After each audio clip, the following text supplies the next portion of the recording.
जय श्री राम। शुक्लांबरधरं विष्णुं शशिवर्णं चतुर्भुजं प्रसन्नवदनं ध्यायेत् सर्वविघ्नोपशान्तये।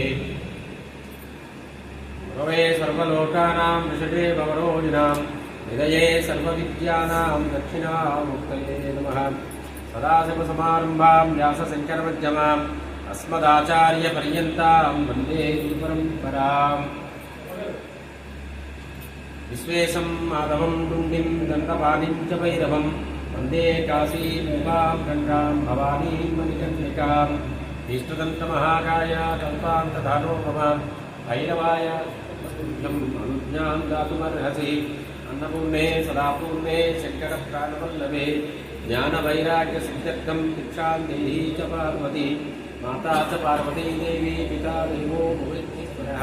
बान्धवाः सुभक्ताश्च स्वदेशो मोहत्रयम्। आपदामपहर्तारं दातारं सर्वसम्पदां लोकाभिरामं श्रीरामं भूयो भूयो नमाम्यहम्।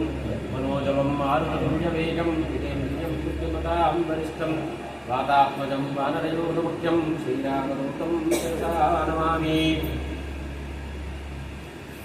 जय श्री राम, जय श्री राम, जय श्री राम, जय श्री राम, जय श्री राम, जय श्री राम।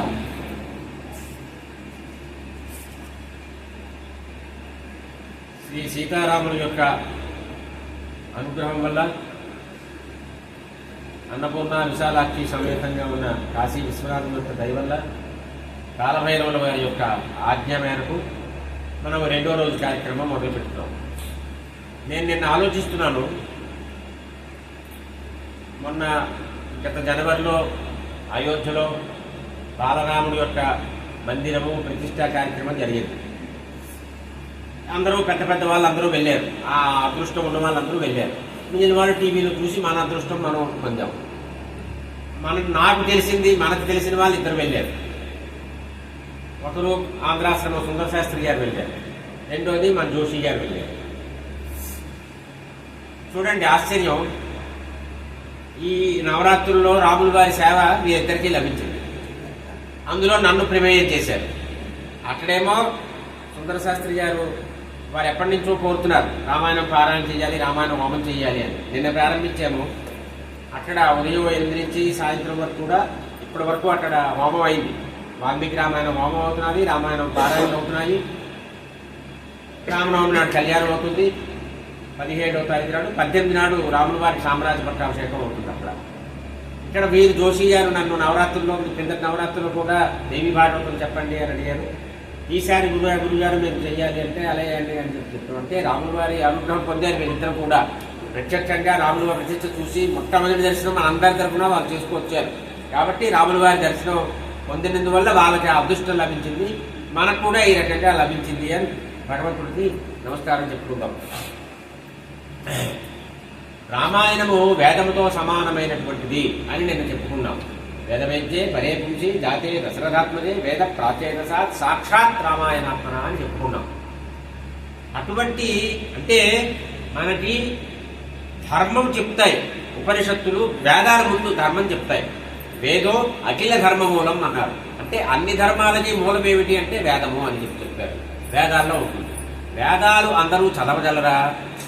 అందరూ చదవలేరు. అసలు వేదాలు ఎన్నో, అనంతాభయ వేద అన్నారు. ఆ వేదాలు లేవు, పూర్తిగా లుప్తమైపోయాయి. ఇందువల్ల వేదాలు అచ్చు వేయించడము అవన్నీ లేవు, ఆ పద్ధతి లేదు. వేదాలు ఒకే సరస్వతి, ఒకరి నుంచి ఒకరు, ఒక గురువు నుంచి శిష్యుడు, శిష్యుడి నుంచి శిష్యుడు, అలాగా ఎన్ని యుగాల నుంచో వేదాలను కాపాడుకుంటూ వచ్చాం మనం. అందువల్ల వేదాలు లభ్యం అవ్వవు. మొదటిది, ఆ వేదాలు అందరూ చదవలేరు, అందరికీ అర్థమవు. అందువల్ల వేదం ఎటువంటిది అంటే ప్రభు సంహితం అన్నారు వేదాన్ని. అంటే ప్రభువులో అంటే సత్యం వద ధర్మం చర, సత్యమే చెప్పు, అబద్ధం చెప్పద్దు, ధర్మంలోనే వెళ్ళు, ధర్మ మార్గంలోనే వెళ్ళు, అధర్మ మార్గంలో వెళ్ళొద్దు అని శాసిస్తుంది అన్నమాట వేదం. తరువాత పురాణాలు ఉన్నాయి. పురాణం కాంత సంహితం అన్నారు. అంటే పురాణం ఒక భార్య భర్తకి ఎలా నచ్చ చెప్తుంది? అనుగ్రహం అని చెప్పమే సీతమ్మ తల్లి అని రామదాసు గారు కూడా సీతమ్మనే వేడుకున్నారు కదా. మన రామాయణంలో ఉదాహరణ చూసుకుంటే యుద్ధమంతా అయిపోయింది, రాములు వారు ఆంజనేయ స్వామి నాయనా వెళ్ళి విజయవార్త సీతమ్మడి తెలియజేయి అని చెప్పారు. ఆంజనేయ స్వామి వారు వెళ్ళారు విభీషణుడితో కలిసి. సీతమ్మడి చెప్పారు, అమ్మా రావణ సంహారం అయిపోయింది, రాములు వారు విజయం సాధించారు, ఈ వార్తని చెప్పమన్నారు అని. అప్పుడు సీతమ్మ చాలా సంతోషించింది. అప్పుడు చుట్టూ ఈ రాక్షసులందరూ ఉన్నారు, ఆడవాళ్ళు రాక్షస వనితలు ఉన్నారు. వాళ్ళు చాలా ఇబ్బంది పెట్టారు సీతమ్మని, చంపుతామన్నారు, మీ అవయవాలు కోస్తామన్నారు, రుకుంబలాదేవికి నేను చంపి ఇచ్చేస్తామన్నారు, బలిస్తామన్నారు, ఎన్నెన్నో చెప్పారు. ఆంజనేయ స్వామి వారు అన్నారు, అమ్మా వీళ్ళందరూ నేను చాలా ఇబ్బంది పెట్టారు కదా, ఒక్కసారి నువ్వు అను, వీళ్ళందరినీ వేసేస్తానన్నారు. అంటే సీతమ్మ అన్నది, నాయన పాపం వాళ్ళు చెప్పిన మాట విన్నారు, వాళ్ళెందుకు పాపం అన్యాయంగా చేయడం, ఓల్డే అంటే తల్లి ఎలా ఉంటుంది, తల్లి హృదయం అలా ఉంటుంది. అది ఆమె యొక్క. అందుకే శంకరులు ఏమన్నారంటే, శంకరపడిపాదులు వారు పుత్రో జాయేత మాతా నభవతి అన్నారు. అంటే చెడ్డ పుత్రుడు ఉంటాడు కానీ చెడ్డ మాత అనేది, చెడ్డ తల్లి అనేది ఎక్కడ ఉండదు అని చెప్పారు. అందువల్ల కాంతా సంహితం అంటే పురాణం ఒక స్త్రీ భర్తకి ఎలా నచ్చ చెప్తుందో, చక్కగా చెప్తుందో, మృదువుగా ప్రేమతో చెప్తుందో అలా చెప్తుంది. అంటే పురాణాలు ఇది ఇతిహాసము అంటారు. రామాయణాన్ని ఏంటంటే ఇతిహాసం, పురాణం కాదు ఇది. పురాణాలు అనేది 18 పురాణాలు, భాగవతం అని, మత్స్య పురాణం అని, ఇవన్నీ కూడా బ్రహ్మవైవర్త పురాణం అని, ఇవన్నీ కూడా గరుడ పురాణం, ఇవన్నీ 18 పురాణాలు వ్యాసుల వారు అనుగ్రహించారు మనకి. ఇంకా వాటి ఉప పురాణాలు ఎన్నో ఉన్నాయి. ఇది రామాయణం మాత్రం ఇతిహాసం అన్నమాట. మనకి శ్రీమద్ రామాయణము, మహాభారతము, భాగవత పురాణం ఇవన్నీ ముఖ్యమైనవి మనకి. అంటే ఇతిహాసం అంటే ఏమిటంటాం, ఇలా జరిగింది అని చెప్తారన్నమాట. ఇదేమిటి, రాముల వారి యొక్క చరిత్ర. అందుకు మనం రామాయణం తెలుసుకుంటే ధర్మ విషయాలు తెలుస్తాయి మనకి, ధర్మం ఎలాగ పాటించాలని తెలుస్తుంది. నిన్నటి రోజు సీతమ్మ వారితో రాముల వారి కళ్యాణం అయింది, వాళ్ళు అయోధ్య నగరానికి వచ్చారని చెప్పుకున్నాం. అయోధ్యకాండలో అయోధ్యలో జరిగినటువంటి వృత్తాంతం అంతా ఉంటుందన్నమాట. రాములు వారు అరణ్యానికి వెళ్ళేంత వరకు కూడా ఉన్నదంతా అయోధ్యకాండలో ఉంటుంది. రాములు వారు బాల అంటే రాములు వారు అవతారం దాల్చడము, విశ్వామిత్రుడితో వెళ్ళడము, యాగ సంరక్షణ చేయడము, సీతమ్మతో రాముల వారికి వివాహం జరగడము, అదంతా బాలకాండ. ఇంకా అయోధ్యకాండలో అయోధ్య నగరంలో జరిగినటువంటి ఘట్టాలన్నీ ఉంటాయి. మొట్టమొదటి ఘట్టం ఏంటంటే, దశరథ మహారాజు అనుకున్నాడు, అతనికి కొన్ని దుస్వప్నాలు వచ్చాయి. అంటే మనకి రామాయణంలో స్వప్న శాస్త్రం ఉంటుంది, సాముద్రిక శాస్త్రం ఉంటుంది, వాస్తు శాస్త్రం ఉంటుంది, అన్ని శాస్త్రాలు ఉంటాయి ఇందులో. రాజనీతి శాస్త్రం ఉంటుంది, అన్ని శాస్త్రాలు ఉంటాయి. ఆ దశరథ మహారాజుకి చెడ్డ కళలు వస్తున్నాయి, దుస్వప్నాలు వస్తున్నాయి. అప్పుడు ఏమనుకున్నాడంటే, ఈ రాముల వారికి యువరాజుగా పట్టాభిషేకం చేస్తే బాగుంటుంది అనుకున్నాడు.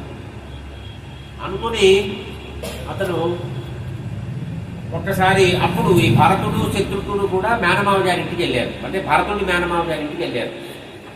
శత్రుఘ్నుడు ఎవరి కొడుకు? శత్రుఘ్నుడు లక్ష్మణ స్వామి ఇద్దరు కూడా సుమిత్ర కొడుకులు, కలవ పిల్లలు. వాళ్ళిద్దరు కూడా సుమిత్ర కొడుకులు. శత్రుఘ్నుడు లక్ష్మణుడు, శత్రుఘ్నుడు. రాముల వారు కౌశల్య కొడుకు, భరతుడు కైకేయి కొడుకు. ఇద్దరు కొడుకులు సుమిత్రకి, లక్ష్మణుడు. ఆ లక్ష్మణుడేమో రాముడితో అనుబంధం ఏర్పడింది, ఈ శత్రుఘ్నుడేమో భరతుడితో అనుబంధం అన్నమాట. అంటే ఇక్కడ రహస్యం ఏమిటి? రాముడు ఎవరు? పరమాత్మ. భరతుడు ఎవరు? పరమాత్మకి భక్తుడు, పరమాత్మని సేవించుకునేవాడు. ఒకడేమో ఏం చేయరు, పరమాత్మని సేవ చేయడానికి వెళ్ళిపోయారు, రాముల వారిని సేవ చేయడానికి ఒక్కొక్కటి వెళ్ళిపోయాడు. ఇంకొకటి ఏం చేస్తున్నాడు? ఎవరైతే పరమాత్మకి సేవకుడో అతని సేవ చేయడానికి వెళ్ళాడు. అంటే మనం ఏం చేయాలి? మన పిల్లల్ని ఏం చేయమనాలి? అయినా భగవంతుని సేవ చేసుకో, లేదు ఓ భగవంతుని భక్తులు ఎవరైతే ఉంటారో వారి సేవ చేసుకో అని వాళ్ళని అలా పంపించాలి. అంతేగాని అమెరికా వెళ్ళు డాలర్లు సంపాదించు, లేదు కెనడా వెళ్ళు డాలర్లు సంపాదించు అని కాదు. నువ్వు ఎంసెట్ రాయాలి, ఫస్ట్ ర్యాంక్ రావాలి, నువ్వు అమెరికా వెళ్ళిపోవాలి, గ్రీన్ కార్డ్ రావాలి, నువ్వు అక్కడే సెటిల్ అయిపోవాలి, అక్కడ అమ్మాయినే పెళ్లి చేసుకోవాలి, ఇవి మనం కోరుకుంటున్నాం ఇవాళ. కానీ సుమిత్ర ఏమిటి చేసిందిగా? ఒక కొడుకుని భగవంతుని సేవకు పెట్టింది, ఇంకో కొడుకుని భగవంతుని యొక్క భక్తుడైన భరతుడి సేవకు పెట్టింది. అంటే సుమిత్ర నుంచి నేర్చుకోవాలి. సుమిత్ర లాంటి తల్లి ఆదర్శం అన్నమాట. మనకి ఇవాళ సీరియల్లో వచ్చే చూడకూడదు, రామాయణంలో ఉన్నాయి మంచి మంచి పాత్రలు, వాళ్ళని ఆదర్శంగా తీసుకోవాలి. వెళ్ళిన తర్వాత ఈ అయితే ఇక్కడ మరో మాట, అద్భుతమైన మాట చెప్తున్నారు. వాళ్ళ పాపం మేనమావ గారి ఇంటికి వెళ్ళారు, అంటే భరతుడు మేనమావ గారు అనమాట. అక్కడికి వెళ్ళారు, కానీ వాళ్ళకి బాధగా ఉంది. అయ్యో తండ్రి గారు వృద్ధాప్యంలో ఉన్నారు, అక్కడ ఒక్కరూ ఉన్నారు, ఆయన ఎలా ఉన్నారో ఏమిటో, మనం ఆయన సేవ చేసుకోలేకపోతున్నామే అని బాధపడుతున్నారు. ఆ బాధ ఉండాలి. అయ్యో మనం ఇప్పుడు ఉన్నాము, అమ్మ నాన్న అక్కడ ఉన్నారు, వాళ్ళు సేవ చేయడం సేవ చేసే పరిస్థితిలో మనం లేమే అని బాధపడుతున్నారు అని చెప్పారు. అప్పుడు అంటే దశరథ మహారాజు నలుగురు కొడుకుల్ని ఎలా చూసేవట, ఒక మనిషి 4 చేతులు ఉన్నాయి అనుకోండి, ఇప్పుడు 2 చేతులు ఉన్నాయి, నీకు ఏ చేయి కావాలంటే ఏంటంటే మనం 2 చేతులు కావాలి, ఏ కన్ను కావాలంటే 2 కన్నులు కావాలి. ఆయన ఏమిటి దశరథ మహారాజు ఎలా ఉండేవట, 4 చేతులు ఉంటే 4 చేతులకి సమానంగా ఎంత 4 చేతుల్ని ఎంత సమానంగా చూస్తామో ఈ నలుగురు పిల్లల్ని అంత సమానంగా చూసేవాడు దశరథ మహారాజు అని చెప్పారు. చెప్పిన తర్వాత రాముల వారి గురించి చెప్తున్నారు. నిన్న కొన్ని గుణాలన్నీ ప్రశ్నలు చెప్పుకున్నాం, నారదుల వారిని వాల్మీకి అడిగిన గుణాలు. ఇక్కడ ఏం చెప్తున్నారంటే ఈ కౌసల్య గర్భంలోంచి పుట్టినటువంటి రాముల వారు ఎటువంటి వారు అంటే వారు ప్రశాంత చిత్తంగా ఉంటారు. కోపం అంటే ఏమిటో తెలియదు వారికి, అలా ఉంటారు. ఒకవేళ ఎవరైనా సరే కొంచెం పరుషంగా మాట్లాడినా పట్టించుకోరు. మనం ఏమిటంటే ఎవరైనా ఏమైనా అంటే అదే మనసులో పెట్టుకుంటాం. వాళ్ళ అలా అన్నారు అదే రాత్రి ఏమిటో రాత్రి నిద్ర పట్టలేదు, ఏమైందంటే పట్టింటే ఆవిడ ఇలా అన్నారండి, రాత్రి అంతా నిద్ర పట్టలేదు అనుకోండి. అంటే మనం రాముడిని ఆదర్శంగా పెట్టుకుంటే వదిలేయాలి అన్నారు, సరే వదిలేదు. పరమేశ్వరార్పణం, అది కూడా పరమేశ్వరార్పణం చేసేయాలి. తర్వాత ఎవరైనా తనని ఏమైనా దూషించినా సరే వాళ్ళతో కూడా చాలా మృదువుగా మాట్లాడుతూ ఉండేవాళ్ళు. కష్టం అలా ఉండడం, ఎంత కష్టం ఉండగలవా? వెంటనే మాటకి మాట, దెబ్బటి దెబ్బ. అదేంటి నువ్వు అవసరం లేదా, నువ్వు ఎందుకు ఎలా ఊరుకున్నావు అంటారు పక్క వాళ్ళు. ఆవిడ ఏంటంటే నువ్వు 4 అనాలి. ఇవాళ అలా ఉంది. ఎందువల్ల మన రామాయణాన్ని దూరం అయిపోయాం. తర్వాత ఎలా ఉండేవాట, తండ్రిని మించిన తనయుడు, అంటే తండ్రి కంటే గొప్పవాడుతను అని ప్రజలు అనుకుంటూ ఉండేవాట. సమాజంలో ఏమవుతుందంటే కొంతమంది మనకు ఉపకారం చేస్తారు, కొంతమంది అపకారం చేస్తారు. అందరూ ఉపకారమే చెయ్యరు, అందరూ అపకారం కూడా చేయరు. కొంతమంది ఏమైనా మనం ఆపదలో ఉంటే వెంటనే ఉపకారం చేస్తారు, కొంతమంది మనకి పని కట్టుకొని అపకారం చేస్తారు. మనం ఏం చేస్తాం, ఉపకారం చేసిన వాళ్ళని చాలా కౌగిలించుకుంటాం, చాలా వాళ్ళ దగ్గరలో పెట్టుకుంటాం. అపకారం చేసిన వాళ్ళకి శత్రుత్వం వచ్చేస్తుంది. రాముల వారు ఎలా ఉండేవారట, కథంచిదుపకారేణ ఉక్తేనైతే మతుష్యతి నస్మరచ్చపటారానా శతమస్యాత్మవత్తయా అన్నారు. అంటే చిన్న ఉపకారం, ఏదో యథాలాపంగా ప్రయత్నపూర్వకంగా రాదు, చిన్న ఉపకారం యథాలాపంగా చేసినా గుర్తుపెట్టుకునేవారు. అపకారాలు ఎన్నో చేశారనుకోండి, ఎన్ని చేసినా సరే దాని గురించి పట్టించుకునేవారు. మనం ఏం చేస్తాం, 99 ఉపకారాలు చేసి ఒక ఉపకారం చేస్తే 99 ఉపకారాలు మర్చిపోతాం. ఆ 100 అపకారం ఉంది కదా, 100ది అదే పట్టుకుంటాం, ఇంకా వాళ్ళతో శిశువుతూ. చూడండి, మీరు ఆలోచించాలి, మనకు ఎన్నో ఉదాహరణలు కనిపిస్తాయి. అంటే వాళ్ళకి రామతత్వం అర్థం అవ్వలేదన్నమాట. జీవితాంతం వాళ్ళు ఎంతో చేస్తారండి, చివరిలో తండ్రి గారు వెళ్ళిపోతారు. తండ్రి వెళ్ళిన తర్వాత ఆస్తి విషయంలో గొడవలు వస్తున్నారు. గొడవలు వచ్చినప్పుడు 30 ఏళ్ళు 40 ఏళ్ళు ఎంతో చేస్తారు, అన్నీ మంచి ఆస్తుల విషయంలో గొడవలు. చూడండి అవి జరుగుతున్నవి. దానికి ఎందుకు రామాయణానికి విరుద్ధమని. రామాయణం రాములు గారు చెప్పింది ఏంటంటే అలా చూడకూడదు అని చెప్పారు. తర్వాత ఎప్పుడు కూడా రాములు వారు శీలవృద్ధులు, జ్ఞానవృద్ధులు, వయోవృద్ధులు వీళ్ళ ముగ్గురితో మాట్లాడుతూ ఉండేవారు. అంటే మనం కూడా ఎవరితో మాట్లాడాలి, శీలవృద్ధులు అంటే ఏంటి, వయసులో మనకి చిన్నవాళ్ళైనా మంచి నడవడి మంచి చరిత్ర ఉన్నటువంటి వాళ్ళు శీలవృద్ధులు అంటారు. రెండోది జ్ఞానవృద్ధులు, మనకంటే వయసులో చిన్నవాళ్ళే కానీ వాళ్ళు జ్ఞానంలో చాలా పెద్దవాళ్ళు అన్నమాట. మూడోది వయస్సులో మనకంటే పెద్దవాళ్ళు, అంటే 3 రకాల వృద్ధులు ఉంటారు. మనకంటే వయసులో పెద్దవాళ్ళు, మనకంటే జ్ఞానంలో పెద్దవాళ్ళు, మనకంటే శీలంలో పెద్దవాళ్ళు. ఈ 3 రకాల వృద్ధులతోటి ఆయన ఎప్పుడూ మాట్లాడుతూ ఉండేవాళ్ళు. టీవీలు, సీరియళ్ళు చూడాలు, సినిమాలు చూడాలు, IPL మ్యాచ్లు చూడాలు, ఇవేమీ లేవు ఇందులో ఉన్నది. ఏం మాట్లాడేవారు అంటే ఆయన ఈ సదాచారం గురించి ఎక్కువగా వాళ్ళతో మాట్లాడుతూ ఉండేవారు అని చెప్పారు. జ్ఞానవృద్ధులతో, అంటే జ్ఞానం ఉన్న వాళ్ళకి ఏమిటంటే వాళ్ళు తెలుస్తాయి అనేది, ఎప్పుడు ఎలా చేయాలి, దేవాలయానికి ఎలా వెళ్ళాలి, గంగా స్నానం ఎలా చేయాలి? మనం స్నానం చేసి గంగా స్నానం చేయాలా? స్నానం చేయకుండా బ్రష్ కూడా అక్కడే ఇలా బ్రష్ నోట్లో పెట్టుకుని వెళ్ళి అక్కడే బ్రష్ చేస్తూ స్నానం చేయాలా? ఇది ఎవరికి తెలుస్తుంది? తెలియదు కదా. అది జానవంతులు అడగాలి. ఎవరో ముసలివాళ్ళు అడిగితే ఏమో నేను ఎప్పుడు నేను లేవగానే వెళ్ళిపోవడం, ఎండలో స్నానం చేయడం రావడమే అంటాడు ఆయన. వయసులో పెద్దవాడు. వయసు ఉన్నంత మాత్రం అన్ని తెలియాలని లేదు. అందుకేం చెప్పారు? జ్ఞానంలో పెద్దవాడిని అడగాలి అటువంటి విషయాలు. అటువంటి వాళ్ళతో సదాచారం గురించి మాట్లాడేవారు. తరువాత వేదాంతపరమైనటువంటి రహస్యాలన్నీ కూడా వాళ్ళతో అడుగుతూ ఉండేవారు. ఈ వయోవృద్ధులతో ఏంటంటే సాంప్రదాయం అడగాలి, వాళ్ళకి తెలుస్తాయి.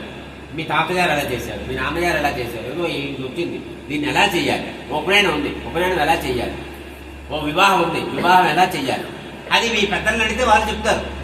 మా నాన్నగారు అలా చేసేవారు, మా తాతగారు అలా చేసేవారు, మనం అలాగే చెయ్యాలి అని చెప్తారు. పితృకార్యాలు ఉంటాయి, అవి ఎలా చెయ్యాలి, ఎవరు పితృదేవతలు, తాతగారు ఎవరు, వారి నాన్నగారు ఎవరు, వారి నాన్న ఎవరు తెలుస్తాయి, ఎవరికి తెలియదు.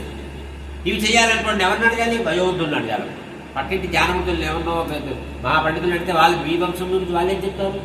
మీ కుటుంబం గురించి, మీ వంశాచారం, మీ కుటుంబాచారం గురించి మీ ఇంట్లో ఉన్న పెద్దవాళ్ళని అడగాలి. వాళ్ళని ఎక్కడో వృద్ధాశ్రమంలో పెట్టేస్తే వాళ్ళు ఏం చెప్తారంటే మీరే అడుగుతారు. వాళ్ళని అడగాలి. ఈ రకంగా ఆయన వీళ్ళందరినీ కూడా శీలవృద్ధులతోటి, జ్ఞానవృద్ధులతోటి, వయోవృద్ధులతోటి ఎప్పుడు చర్చిస్తూ ఉండేవాట. ఎప్పుడు కూడా అసత్యం చెప్పేవారు కాదుట. తర్వాత ఎవరైనా పెద్దవాళ్ళు కనిపిస్తే నమస్కారం పెట్టేవారు. తర్వాత వాళ్ళు ముందు పలకరించాలి అని ఎప్పుడు అనుకునేవారు కాదు ఆయన. ఈయనే ముందు పలకరించేవాట. మనం ఏంటి వాళ్ళు కనిపిస్తున్నారు, ఆవిడ మాట్లాడేస్తామని ఉంటారు కదా, చూద్దాం ఆవిడ పలకరిస్తే పలకరించి, లేకపోతే ఊరుకో అంటాం. ఆవిడ పలకరించదు. ఆవిడ ఒకప్పుడు వచ్చేది, ఇప్పుడు పలకరించదు తప్పదు. మనం ముందు వెళ్ళి పలకరించాలి అని రాముల వారు చేసేవాట. ముందు వెళ్ళి పలకరించేవాట.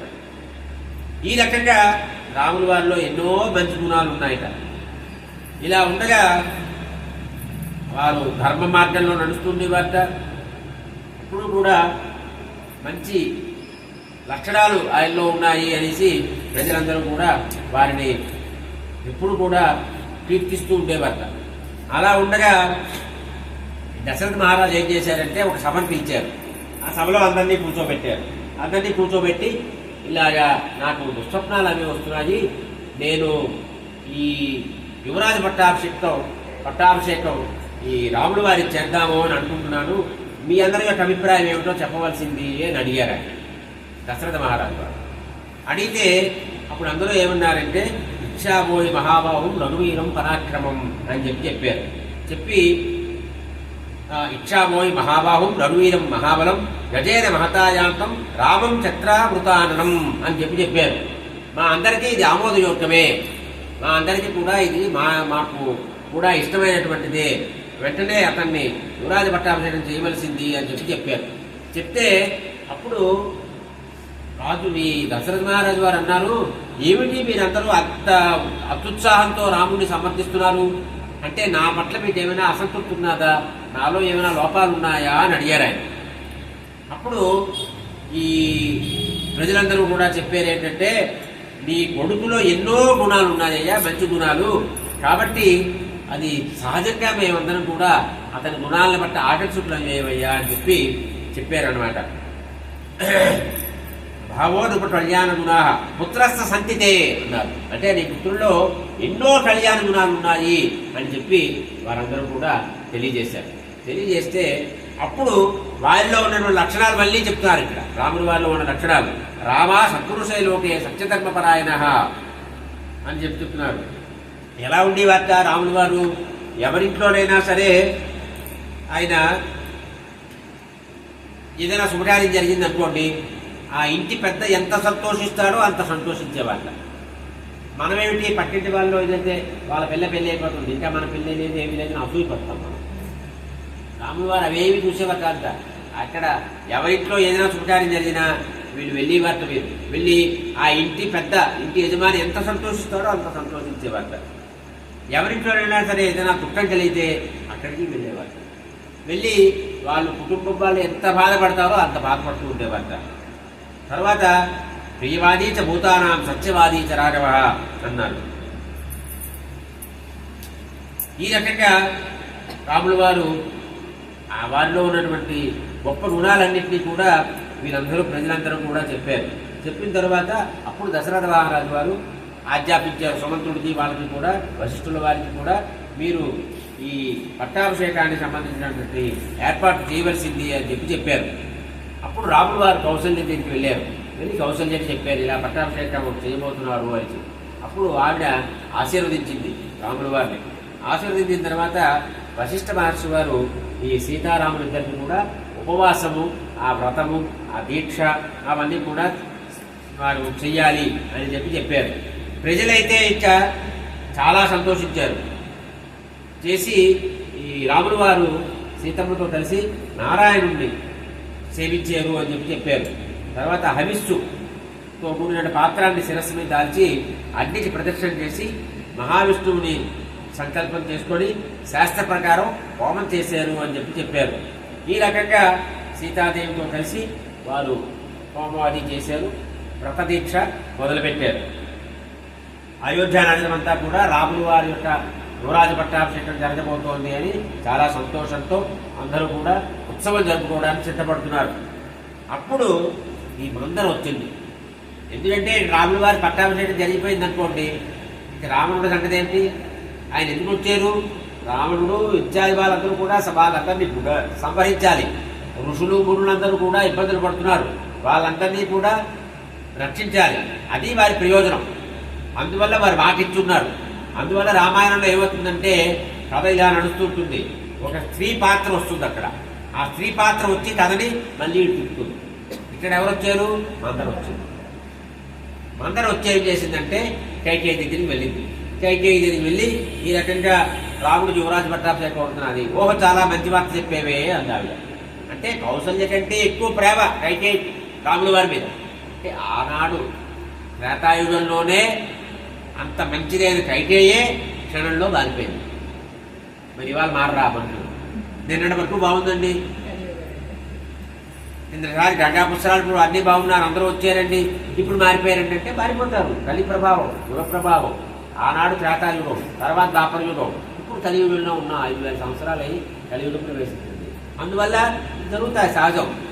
ఎప్పుడైతే భరతుడు అక్కడ ఉన్నాడు, చూసేవా, మేనమావ గారి ఇంట్లో ఉన్నాడు, ఇప్పుడు చేస్తున్నాడు దశరథ మహారాజు యువరాజు పట్టాభిషేకం రాముడికి, భరతుడు లేని సమయం చూసి చేస్తున్నాడు చూడు అని చెప్పి ఎక్కించింది. చెడ్డ మాటలు చెప్తే, మంచి మాటలు ఎవరు వినరు, చెడ్డ మాట చెప్తే అవునా అంటారు. వెంటనే వినాలి. ముందర నమ్మలేదు. తర్వాత అది చెప్పింది మందర, నువ్వు చాలా అవివేకండి, ఇది ముందు నాపదని కనిపెట్టలేకపోతున్నావు అని చెప్పింది. అప్పుడు చెప్పింది, నేను అప్పుడు ఒకనాడు దశరథ మహారాజు వరం ఇచ్చాడు, 2 వరాలు ఇచ్చాడు. నువ్వు కోరుకోమంటే తర్వాత కోరుకుంటానులే అని చెప్పావు. ఇప్పుడు కోరు. మొదటిది ఏమిటి? భరతుడిని పట్టాభిషేకం చెయ్యాలి భరతుడు. రెండోది ఏమిటి? రాముల వారిని మనని పంపించాలి 14 ఏళ్ళు అని చెప్తే ఒప్పుకుంది. ఇక్కడ ఒప్పుకున్నప్పుడు కోపగృహంలో ప్రవేశించింది కైకేయి. తర్వాత దశరథ మహారాజు వారు వచ్చారు. దశరథ మహారాజు వారు వచ్చి కాళ్ళు కూడా పట్టుకున్నారు. పాదం స్పృశాంతే అని చెప్పారు. నమస్కారం పెట్టారు, వేడుకున్నారు. వద్దు, రాముడిని వనానికి పంపించద్దు, రాముడు వెళ్తే నేను ఉండలేను, వెళ్ళి ఆడిపోయాడు దశరథ మహారాజు వారు. ఎంత చెప్పారో అంత చెప్పారు. ఎంత చెప్పినా సరే ఆవిడ మాత్రం వినలేదు. ఎందుకంటే అక్కడ నిలబడాలి. చూశారు దేవతలు కూడా. రాముడు వనానికి వెళ్ళాలి, రావణాసురుడు రావాలి, సీతని అపహరించాలి. అప్పుడు ఆ నెపంగా పెట్టుకొని రాముడు వారు రావణుడిని సంహరించాలి. ఇదంతా జరగాలంటే అయోధ్యలో కూర్చుంటే ఎలా జరుగుతుంది? అది నడవదు. అందువల్ల ఎవరు ఇదంతా చేయగలరు? కౌశల్య చేయలేదు. కౌశల్య ఇంట్లో ఉంటుంది, నా కొడుకుని మాట పంపించండి ఆవిడ అడగదు కదా. సుమిత్ర ఇందాక చెప్పాను కదా, ఒక కొడుకుని భగవంతుడి సేవలో పెట్టింది, ఇంకో కొడుకునేమో భగవంతుని యొక్క భక్తుని యొక్క సేవలో పెట్టింది. ఆవిడ ఏం చేస్తుంది? ఆవిడ చేయదు. అప్పుడు ఎవరు చేయగలరంటే కైకేయిని ఎంచుకున్నారు. అంటే దేవతలు కూడా ఎంచుకుంటారు. ఎవరి చేత ఏ మంచి పనైనా చెడు పనైనా ఆ దేవతాచార్యం ఎవరి వల్ల జరుగుతుందో వారు తెలుసు కాదు. దుర్యోధను ఎంచుకున్నారు. మొత్తం అంతా నాశనం జరిగిపోవాలి అనుకున్నారు. ఎవరి వల్ల అవుతుంది? దుర్యోధన వల్లే అవుతుంది. ధర్మరాజు వల్ల అవుతుందా? అందరినీ రెత్తిమీద పెట్టుకుంటాడు ధర్మరాజు వల్ల అవదు. దుర్యోధన వాడికి ఉంది, వాడి గుణాలకి అది సరిపోతుంది. అంటే ఆ పాత్రను ఎంచుకున్నారు. ఇక్కడ కైకేయిని ఎంచుకున్నారు. ఈ ప్రతిజ్ఞాబద్ధుడైపోయాడు దశరథ మహారాజు వారు. అంటే వరాలు ఇచ్చాడు, కాదు అని అనలేడు, అవునని అనలేడు. అవునంటే రాముడు వరాలు చెడిపోతాడు, కాదు అంటే ధర్మం తప్పినవాడు అవుతాడు. విలవిల్లి లాంటిపోయాడు మనకి దశరథ మహారాజు గారు. అప్పుడు ఈ చాలా ఆవేదన అంతా కూడా తెలియజేశాడు. తెలియజేసిన తర్వాత ఎంత చెప్పినా ఆవిడ మాత్రం వినలేదు. ఇది దేవతల యొక్క ప్రణాళిక, ఆ ప్రకారం పట్టి నడిచింది. అమ్మా నువ్వు రాముడిని మాత్రం పంపించకు అని చెప్పాడు. ఆవిడ మాత్రం వినలేదు. నువ్వు నాకు ఇచ్చిన మాట నిలబెట్టుకోవాల్సిందే అని మాత్రమే చెప్పింది ఆవిడ. అప్పుడు వశిష్ఠులు వారందరూ కూడా వచ్చారు. అప్పుడు రాములు వారిని తీసుకురమ్మని కైకేయి సుమంత్రుడిని ఆదేశించింది. ఈ సుమంత్రుడు వచ్చాడు. సుమంత్రుడు వస్తే రాములు వారిని తీసుకురావయ్యా అని చెప్పింది. ఇక్కడ వశిష్ఠులు వారు పూర్తిగా ఏర్పాట్లన్నీ చేసేస్తున్నారు పట్టాభిషేకం కోసం. ఈ సుమంత్రుడు రాములు వారి మందిరానికి వచ్చాడు. దీక్షలో ఉన్నారు రాములు వారి సీతమ్మతో. అక్కడ వచ్చి తండ్రి గారిని చూడడానికి మీరు కైకేయి మందిరానికి రావాల్సింది, అక్కడ రావాల్సింది దశరథ మహారాజు వారి అని చెప్తే రాములు వారు బయలుదేరుతున్నారు. రాములు వారు అన్నారు సీతమ్మతో, అదే పట్టాభిషేకం కదా దాని గురించి మాట్లాడడానికి పిలుస్తున్నాను నాన్నగారు అని చెప్పారు పాపం అని రథం మీద బయలుదేరి వెళ్ళారు రాములు వారు. ఇక్కడ ఒక మాట అంటారన్నమాట రాముల వారి గురించి. ఏమిటంటే రాముల వారిని చూడని వాళ్ళు కొంతమంది ఉంటారట, రాముల వారు చూడని వాళ్ళు కొంతమంది ఉంటారట. వాళ్ళు ఎలాంటి వాళ్ళంటే అందరూ వాళ్ళు చీ కొడతారట. అంటే ఎవరినైతే రాముల వారు చూడలేదో, ఎవరైతే రాముల వారిని చూడలేదో వాళ్ళని రోడ్డంతా కూడా వీడా రాముల వారిని చూడలేదు, రాముల వారి దృష్టి వీడి పడలేదు, ఛీ వీడి బతుకేనా అని అందరూ నిందించేవారట. ఒకవేళ ప్రజలు నిందించకపోయినా వాడి మనసు కూడా ఏం బతుకురానిది, ఒక్కసారి రాముల వారి దర్శనం చేసుకోలేకపోయావే, ఒక్కసారి రాముల వారి దృష్టి నీ మీద పడలేదే అంటూ ఉండేవి. తన ఆత్మ కూడా అంటూ ఉండేదిరా. అటువంటి రాముల వారు సోమవత్ ప్రియదర్శన అనుకున్నాను కదా, చల్లని చూపు వారు చంద్రులాగా. అటువంటి రాముల వారు ఈ రాజవీధులన్నీ దాటి మహాప్రసాదం అంతఃపురంలో మందిరంలో ప్రవేశించారు. దశరథ మహారాజు వారు పడున్నారు. అక్కడ పడుంటే చూశారు రాముల వారు, ఏమిటి ఇలాగా అని. అప్పుడు కైకేయిని అడిగారు, ఏమమ్మా ఇలా ఉన్నారు అని. అప్పుడు ఆవిడ చెప్పింది అసలు విషయం. నాయన నీ తండ్రి గారు 2 వరాలు ఇచ్చారు. మొదటిది నువ్వు వనవాసం, రెండోది భరతుడికి పట్టాభిషేకం, ఇవి జరగాలి. అందువల్ల మీ తండ్రి గారు అలా పడున్నారని చెప్పారు. ఇక్కడ రాముల వారు అద్భుతమైన మాట చెప్తారు. రామో దుర్నాభిభాషతే అంటారు. అంటే రాముడు 2 మాటలు మాట్లాడమ్మా, కాబట్టి తండ్రి గారి యొక్క ఆదేశాన్ని నేను శిరసావహిస్తాను. ఋషివిస్తుల్యం కేవలం ధర్మమాశ్రితం అంటారు. నేను ఒక ఋషిలా ఉంటాను, కేవలం ధర్మాన్ని మాత్రమే పట్టుకుంటాను, ధర్మ మార్గం నుంచి అటు ఇటు ఎక్కడ వెళ్ళేటువంటి ప్రశ్నే ఉన్నది సుమా అని చెప్పారు. అప్పుడు కైకేయి తొందర పెట్టింది. ఎంత మేడం వెళ్ళిపోతే బాగుంటుంది, మళ్ళీ దశరథుడు తెలివి వచ్చేస్తుంది, దశరథుడు ఏమైనా చేస్తాడో ఏమిటో అని చెప్పి అంటుంది కైకేయి. అప్పుడు రాముల వారు సరేనమ్మా వెళ్ళిపోతాను నేను అన్నారు. అప్పుడు నేరుగా తన తల్లి అయినటువంటి కౌసల్య దేవికి వెళ్ళారు. కౌసల్య అని చెప్పారు ఈ వార్త. ఆవిడతో దుఃఖించి రాముల వారు చెప్పింది, నీ తండ్రి మాట వింటావా తల్లి మాట వింటావా? ముందెవరు? మాతృదేవో భవ పితృదేవో భవ. మరి తల్లే ముందు కదా, అసలు తల్లి వీడి జన్మ ఇవ్వకపోతే అప్పుడు బయటకు వచ్చేది అలాగా. అందువల్ల తల్లే ముఖ్యం కదా. అందువల్ల ఏమిటంటే తల్లి మాట గౌరవం ఇవ్వాలి. కాబట్టి నేను చెప్తున్నాను, నువ్వు వెళ్ళడానికి వెళ్ళలేదు అన్నది కౌసల్య. తండ్రి గారేమో వెళ్ళవని తండ్రి గారు అనలేదు. తండ్రి గారు కైకేయికి ఇచ్చిన మాట ప్రకారం ఇది వెళ్ళాలి అని కైకేయి చెప్పింది. అది మరి తండ్రి గారి మాటే కదా. అంటే తండ్రి గారు ఆవిడికి మాట ఇచ్చారు, రాములు వారు వనానికి వెళ్ళకపోతే ఎవరు మాట తప్పినట్టు అవుతుంది? తండ్రి గారు మాట తప్పినట్టు అవుతుంది. తండ్రి గారు మాట తప్పితే ఏమవుతుంది? అతను ధర్మ మార్గం నుంచి నిధులు పడుతుంటాడు. ధర్మ మార్గం నుంచి నిధులిపోతే ఇక్కడే అవ్వదు, సుప్రీంకోర్టు తీర్పేమీ రాదు. దశరథుడు ఎందుకు పంపించలేదు రాముడిని అని అడగరు ఎవరు. కానీ అక్కడ అడుగుతారు, పరలోకంలో భయం కలుగుతుంది అంటారు రాములు వారు. మనం కూడా అది ఆలోచించాలి. ఇక్కడ వాళ్ళు ఎవరో అన్నారు, ఇక్కడ వాళ్ళు బాగుందన్నారా, అవన్నీ దాంట్లో ప్రమేయం లేదు. మనం రేపు చనిపోయిన తర్వాత అక్కడికి వెళ్తాము. అక్కడ మనం చేసిన పుణ్యాలు పాపాలు అన్నీ చెప్తా ఉంటుంది. అక్కడ వాళ్ళు అడిగితే ఏమి సమాధానం చెప్తావు? ఏమయ్యా అక్కడ మాట ఇచ్చావు, ఆ మాట తప్పేవు, ఏమిటంటే ఏమి చెప్తావు? ఆ మాట తప్పిందని ఫలితం ఉంటుంది, ఆ ఫలితం మనం అనుభవించడం. అది రాముల వారు భయపడ్డారు. అంటే దశరథుల కోసం కాదండి, జరిగిందా జరగలేదా పక్కన పెట్టండి. అంటే దశరథుడి స్థితిలో మీరుంటే ఆడిన మాట తప్పినట్టయితే ఏమవుతుంది? దశరథుడి గురించి రాముడి వారు ఎంత భయపడ్డారో అలా మీరు భయపడాలి. ఆడిన మాట తప్పకూడదు.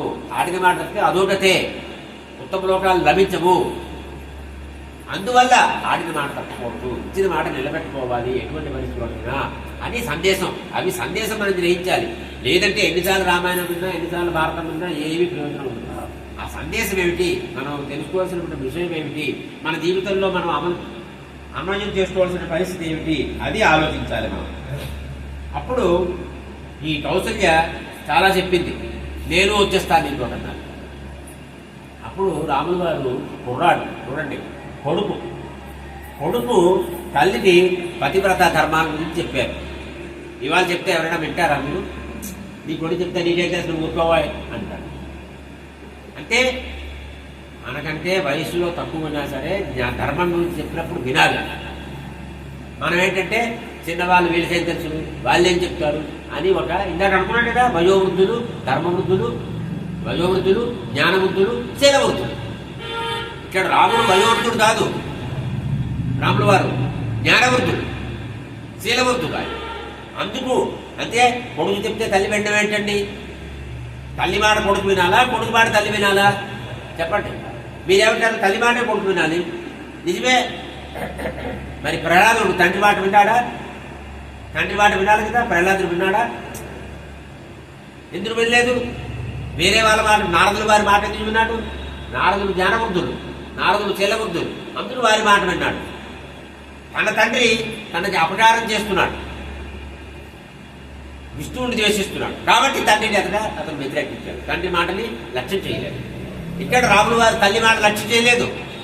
రాముల వారు తల్లి మాట విని అటు ఉండిపోతే దశరథుడు భ్రష్టుడైపోతాడు. తండ్రి భ్రష్టుడైపోతే కొడుకు తండ్రి ఘోరమైన పాపం ఉండదు. తన తండ్రి ముక్తం ఎందుకు శ్రాద్ధం ఎందుకు పెడతాం మనం? గయాశ్రాద్ధం ఎందుకు చేస్తారు? తర్పణాలు ఎందుకు చేస్తారు? ఆ అస్థిజలు తీసుకొని నండలో ఎందుకు కలుపుతున్నారు? తండ్రికి తల్లికి ఉత్తమడికి కలగాలి అని చెప్తున్నారు. నిన్న భగీరథ గురించి చెప్తున్నాను కదా. భగీరథుడు విశ్వ ప్రయత్నం చేసి నందిని ఎందుకు తీసుకొచ్చాడు? తన పితృదేవతలందరూ కూడా తరించాలనే ఉద్దేశంతో చేశాడు. వాళ్ళు తరించాలంటే వాళ్ళు ధర్మ మార్గంలో ఉండాలి, అధర్మ మార్గంలో వెళ్ళకూడదు. అది బాధ్యత పిల్లల మీద ఉంది. అది రాముల వారు ఇక్కడ చెప్తున్నారు. చెప్పి ఇప్పుడు ఈ లోపల లక్ష్మణస్వామి వచ్చారు. లక్ష్మణస్వామి కూడా చెప్పారు. చాలా కోపం అతను, ఆదిశేషుడు అవతారం కదా, అందువల్ల నువ్వు వెళ్ళడానికి వీల్లేదు అని లక్ష్మణస్వామి కూడా చాలా చెప్పారు. నేను అనుకున్నాం మనం రాముల వారు దృఢవ్రతుడు, అనుకున్నది చేసి తీరుతారని. ఇక్కడ తెలుస్తుంది. మొట్టమొదటి ఉదాహరణ ఏంటంటే తల్లి చెప్పింది, అక్కడ ఒప్పుకున్నారు, వచ్చారు. ఇక్కడికి వచ్చిన తర్వాత తల్లి చెప్తే నేను వెళ్దామనే అనుకున్నాను, నేను వెళ్ళడానికి సిద్ధమైపోయాను, నా తల్లి చెప్పింది, తల్లి మాట జవదాటకూడదు కాబట్టి నేను వెళ్ళడం లేదు చెప్పేస్తే ఎవరంటారు? అవును ఆయన ఎంత బాబు, తల్లి మాట విన్నావు, నువ్వు చాలా గొప్పవాడి బాబు అంటారు అందరూ కూడా. కానీ రాముల వారు తండ్రి గారి కోసం, తండ్రి గారి ధర్మభ్రష్టుడు కాకూడదు కాబట్టి నేను మనానికి వెళ్ళాలి నిర్ణయించుకున్నారు. లక్ష్మణుడు చెప్పాడు, వెళ్ళలేదు. తల్లి చెప్పింది, వెళ్ళలేదు. అంటే ధర్మ మార్గంలో ఉన్నప్పుడు చెప్పినా సరే మనం వెనకపోయినా తప్పు లేదు, అది విషయం. అలాగని అన్ని విషయాల్లోని తల్లి ఎదిరించమని చెప్పడం లేదు. మీరేంటా చెప్పారు. అప్పుడు రాముల వారు చెప్తున్నారు, ఇవన్నీ కూడా దైవికంగా జరిగినటువంటివి. మనం కూడా ఏమిటంటారంటే ఇవన్నీ దేవుడు నడిపిస్తున్నాడు కాబట్టి అది ఎలా జరగాలో దేవుడు నిర్ణయం చేశాడు కాబట్టి మనం అంతే. ఇప్పుడు గంగలో చెట్లు వచ్చేస్తుంటాయి, అవి వాటి మధ్యలో వచ్చాయా అంతే, ప్రవాహంలో వచ్చేస్తాయి అంతే. మనము అంతే, ప్రవాహంలో వెళ్ళడమే. రాముల వారు ఎటు తీసేస్తే అటు వెళ్ళాలి. అంతేజాతి నేను అటు వెళ్ళడం, అది వెనక్కి తిరుగుతాయా చెట్లు? వెళ్ళవు అంతే, ప్రవాహంలో అలా వెళ్తూ ఉండడమే. ఆ సాధసిద్ధంగా వెళ్ళాలి. అప్పుడు రాముల వారి మీద ఎంతో భక్తి ఉంది కాబట్టి లక్ష్మణస్వామి కూడా చాలా సాహసంగా మాట్లాడారు ఆయన. అప్పుడు మళ్ళీ రాముల వారు దృఢంగా చెప్పారు, నాయన నేను తండ్రి గారి మాటని జవదాటను. ఆయన తండ్రి ఒక్కడే కాదు, తండ్రి రాజులు అంటే రెండు బాధ్యతల్లో ఉన్నారు దశరథ మహారాజు వారు. ఆయన రాజు చెప్తే వినాలి కదా. రాజు చెప్తే శాసనం అంటే రాజు మాట శాసనం, ఆ ప్రజలందరూ పాటించాలి, ఇతను కూడా పాటించాలి, కౌసల్య పాటించాలి, రాముల వారు పాటించాలి. మొదటిది. రెండవది తండ్రి అని ఉదాహరణ చెప్పారు రాముల వారు. పరశురాముడు గురించి చెప్పారు. పరశురాముడు ఏం చేశాడు? తండ్రి ఏం చేశారు? పిల్లల్ని పిలిచి, నాయన నీ తల్లిని సంహరించండి అయ్యా అన్నారు. మిగిలిన పిల్లలు మేము చెయ్యం, అమ్మో తల్లిని సంహరించిన మా తప్పు మేము చెయ్యం అనేసారు. అప్పుడు పరశురాముడు ఏం చేశాడంటే, మీ ఆజ్ఞ, తండ్రి గారి ఆజ్ఞ అని సంహరించాడు. అప్పుడు అబ్బా పరశురామ నా మాట విన్నావు నాయన, ఏం కావాలో కోరుతూ అన్నాడు. ఏమీ లేదు, నా తల్లిని మళ్ళీ ప్రాణం ఇవ్వండి నా తల్లికి అన్నారు. అది తెలివితేటలంటే. అది తండ్రి మాట విన్నారు, మళ్ళీ తల్లిని కాపాడుకున్నారు. అది అంటే ధర్మాన్ని ఎక్కడా దాటకుండా ప్రవర్తించారు అని చెప్పారు. చూసేవా పరశురాముడు తండ్రి మాట కోసం ఎలా చేశాడో అని చెప్పారు. అంటే ఉదాహరణ ఇచ్చారు. ఇవన్నీ ఉదాహరణ ఇచ్చిన తర్వాత కౌసల్య అక్కడ అప్పుడే ఇంకా ఏముందంటే, నేను నీ వెనకాల వచ్చేస్తాను అని చెప్తే రాముల వారు చెప్పారు, నువ్వు నా వెనకాల వస్తే నీ పతి, నా తండ్రి, వృద్ధుడు అయినటువంటి దశరథ మహారాజు వారిని ఎవరు చూస్తారు, ఆయన సేవలు ఎవరు చేస్తారు. ఇప్పుడు మనం చూస్తుంటాం చాలామంది పిల్లలు అమెరికాలో వెళ్ళిపోతుంటారు. అమెరికాలో వాళ్ళకి పిల్లలు పుట్టబోతున్నారు అన్నప్పుడు మనం చూస్తున్నాం కదా, ఎవరిని రావాలి వాళ్ళకి నాన్న అక్కర్లేదు. నాన్న మీరు వెంటనే అమ్మని పంపించండి, నేను టికెట్లు పంపించేస్తున్నాం అంటారు. అమ్మ వెళ్ళిపోతుంది అక్కడ. నేను చూశాను, ఇక్కడ తండ్రి ఒక్కడో ఉంటాడు, ఈయన వంట రాదు, ఎప్పుడు 30 ఏళ్ళు జీవితంలో వంట వండలేదు. ఈయన వంట వండుకుంటూ తిప్పలు పడుతూ అవస్థలు పడుతూ తిన్న జరగక అక్కడ తిని ఇక్కడ తిని వీళ్ళింట్లో తిని వాళ్ళతో తిని నానా బాధలు పడుతున్నాను. నేను అనుకుంటాను ఏంటిది, అంత ఇదైతే ఇద్దరిని తీసుకుపోవచ్చు కదా, మళ్ళీ డబ్బులు ఎక్కువ టికెట్లు ₹1,00,000 అవుతుంది మనిషి అనుకోండి, ఇద్దరు వెళ్తే 2 లక్షలు అవుతాయి. అందుకు మళ్ళీ తండ్రి వెళ్తే మళ్ళీ ఆవిడ తండ్రి సేవలో ఉంటుంది కానీ ఆ పుట్టే పిల్లడికి చేస్తుంది సేవ, అందువల్ల వెళ్ళి తీసుకుపోతారు. అది చూసినప్పుడు అంటుంది రామాయణం చదవటం లేదు, శ్రీవారి సేవ అని మన వాళ్ళు వెళ్తున్నారండి. తిరుపతిలో ఒక 20 మంది వస్తే అందులో 18 మంది ఆడవాళ్ళే ఉంటారు, అందరూ ముని స్త్రీలే. అంటే భర్త ఉన్నాడు, ఇంకా చూస్తే తెలిసిపోతుంది కదా. అన్ని బాధ్యతలు తీరిపోయి భర్త లేడు, పిల్లలు లేరు, ఎవరు లేరు, ఒక్కనే ఉన్నాను అని వాళ్ళు వేరే విషయం. అలాంటి వాళ్ళు రారు. మంచి వయసులో ఉన్న వాళ్ళు, అన్నీ చేయలేని వాళ్ళు నిలబడాలి, గంటలు కొట్టి నిలబడి శ్రీవారి సేవ చేయాలి. నేను చాలా మందిని అడిగాను, భర్తలు ఎక్కడున్నారు మరి? ఈ శ్రీవారి సేవ చేస్తున్నారు, మీ శ్రీవారి సేవ వాళ్ళు చేస్తున్నారు. ఆయన కాఫీ కావాలన్నా ఎలాగా? ఆయన మరి ఈ శ్రీవారి ముఖ్యమా, ఆ శ్రీవారి సేవ ముఖ్యమా? ఆ పెట్టిన వాళ్ళని అనాలి, పెట్టిన వాళ్ళ తప్పు. శ్రీవారి సేవ అయ్యా ఇద్దరు రండి, దంపతులు ఇద్దరు వచ్చి సేవ చేసుకోండి వెళ్ళండి, అంతేగాని ఆడవాళ్ళు రండి మడవాళ్ళు రండి ఏంటిది? భార్యాభర్తలను విడదీయడం తప్పదు. అది రాముల వారు చెప్పారు ఇక్కడ. అని రాముల వారు అద్భుతమైన పతి శుశ్రూషయా నారీ లభతే స్వర్గముత్తమం అన్నారు. అంటే భర్త సేవ చేసుకోవడం వల్లనే స్త్రీకి ఉత్తములతులు లభిస్తాయి అని చెప్పారు. అని ఇంకేవో దేవతారాధనలు, పూజలు, పునస్కారాలు ఆడవాళ్ళకి అవసరమే లేదు, భర్తకి సేవ చేయడమే ముఖ్యము అని చెప్పారు. అది మన సనాతన ధర్మంలో ఉన్న సాంప్రదాయం. అది ఆ విషయం చెప్పారు. చెప్తే చూడండి, నేను మనానికి వచ్చేస్తాను, ముందు నువ్వు వెళ్ళొద్దు అన్నాను కౌసల్య, తర్వాత నేను నీ వెనకాల వచ్చేస్తాను అన్నాను. అటువంటి కౌసల్య ఒప్పించారు. ఆయన చక్కగా మాట్లాడారు. ఎక్కడా ఒకరి మీద ఒకరు కేకలు వేసుకోలేదు, తిట్టుకోలేదు, కొట్టుకున్నంత చేసుకోలేదు. మన సినిమాల్లో సీరియల్లో చూపించినట్టుగా అవి చూసి మనం కూడా ఇవాళ కొట్టుకుంటాం, తిట్టుకుంటాం. నువ్వు నా మాట వెళ్ళిపోతే నేను మాట్లాడింది నీతో, ఇలో వెళ్ళిపోతున్నాను ఇంట్లోంచి, రాముల వారు వెళ్ళిపోతానన్నారా? ఇవాళ అటువంటి మాటలు వినిపిస్తాయి. మన సీరియల్ ప్రభావం, సినిమాల ప్రభావం. రామాయణం చదివితే ఆ మాటలు పోతాయి. ఒప్పుకుంది, కౌసల్య ఒప్పుకుంది. అప్పుడు ఆశీర్వచనం చేసింది ఆవిడ. అద్భుతమైనటువంటి అంటే ఆవిడ ఏం చెప్పిందంటే, నువ్వు ఏదైతే ధర్మాన్ని పట్టుకున్నావో ఆ ధర్మమే నువ్వు రక్షిస్తుందయ్యా. అందుకే మన వాళ్ళు ఏం చెప్పారు, ధర్మో రక్షతి రక్షిత. ధర్మాన్ని నువ్వు రక్షిస్తే, రక్షించడం అంటే ధర్మానికి ఏదో మీరు హెల్మెట్ పెట్టక్కర్లేదు, కారులో కూర్చోబెట్టి సీటు బెల్ట్ పెట్టక్కర్లేదు. ధర్మరక్షణ అంటే ధర్మాన్ని పాటించడం, ధర్మాన్ని గౌరవించడం, ఏది చెయ్యాలో అది చెయ్యడం, ఏది చెయ్యకూడదో అది చేయకపోవడం. అదే ధర్మం అంటే. ఇంకేమీ విశేషం లేదు. అంటే ఏమిటి? భర్త లేవడానికి ముందు లేవడము. భర్త లేచుతారు ఏమిటి, ఇవాళ కొంచెం అలసిపోయి ఉన్నాను, కొంచెం ముగ్గు పెట్టేసి, కొంచెం నాకు దీనిగా ఉంది, అలసటగా ఉంది, కొంచెం కాఫీ పెట్టిద్దరు. అది కాదు పద్ధతి. మీరు ముందు లేవడము, ఆయన దేవతార్చన అన్ని ఏర్పాట్లు చేయడము, అవి చేస్తే ఆయన వస్తారు, ఆయన దేవతార్చన చేసుకుంటారు. తర్వాత మడిగా, ఇప్పుడు మడి తడి అన్నీ పోయాయి. అక్కడి నుంచి కూరలు, ఇక్కడి నుంచి పప్పులు, ఇక్కడి నుంచి సాంబారు, అక్కడి నుంచి అన్నము వచ్చేస్తున్నాయి. ఇది దేవుడి చేతి పెడతారు. దేవుడికి నివేదించకుండా ఏమీ తినకూడదు. దేవుడికి నివేదించి మాత్రమే తినాలి. దేవుడికి నివేదించకుండా తింటే విషం తింటున్నాం అనేసి. దేవుడికి నివేదిస్తే అమృతం, అని అమృతమస్తు అంటారు. అమృతమస్తరణమసి అంటే ఇది అమృతము అని చెప్తున్నారు. ఎప్పుడు అవుతుంది? దేవుడికి నివేదిస్తే ఆ దేవుడి ఇలా ఒకసారి దేవుడు అంటే చాలు అమృతం అవుతుంది. మనకి అమృతం అక్కర్లేదు, విషయం కావాలి. మనం తినేది విషము, తాగేది విషము, మన మాటల విషము, మన జీవితమే విషం, అన్నీ విషమయం చేసుకుంటున్నాం. అప్పుడు ఆవిడ ఏం చెప్పిందంటే విశ్వే దేవతలు, మరుత్తులు, దాత, విధాత అనేటువంటి దేవతలందరూ కూడా నేను రక్షించాలి అని చెప్పింది. ఆదిత్యులు నేను రక్షించాలి అని చెప్పింది. ఇంద్రుడు, ఇతర దేవతలు నిన్ను రక్షించాలి అని చెప్పింది. తర్వాత కుమారస్వామి నేను రక్షించాలి అని చెప్పింది. చంద్రుడు రక్షించాలని చెప్పింది. బృహస్పతి, సప్తర్షులు, నారద మహర్షి వారు వీళ్ళందరూ కూడా నేను రక్షిస్తారు అని చెప్పి. అంటే మన వాళ్ళు ఎవరైనా వెళ్తుంటే హాయ్ బై ఇది కాదు చెప్పవలసిన దిక్కుమాలి. నాకు చాలా బాధ కలుగుతుంది హాయిలు బైలు చూస్తే. హాయ్ నాన్న, బై నాన్న, ఏమిటి పిచ్చి, ఇది చెప్పాలి. ఎవరైనా వెళ్తుంటే నాయన సుబ్రహ్మణ్య స్వామి రక్షించుడాక, కాలభైరవుడు రక్షించుడాక, ఒకసారి కాలభైరవుడి దర్శనం చేసుకో, కాలభైరవుడి దండం పెట్టుకో అని ఇవి చెప్పాలని చెప్తున్నది ఆవిడ కౌసల్య. తర్వాత సమస్త కులపర్వతాలు రక్షించాలని చెప్పింది. సముద్రాలు రక్షించాలని చెప్పింది.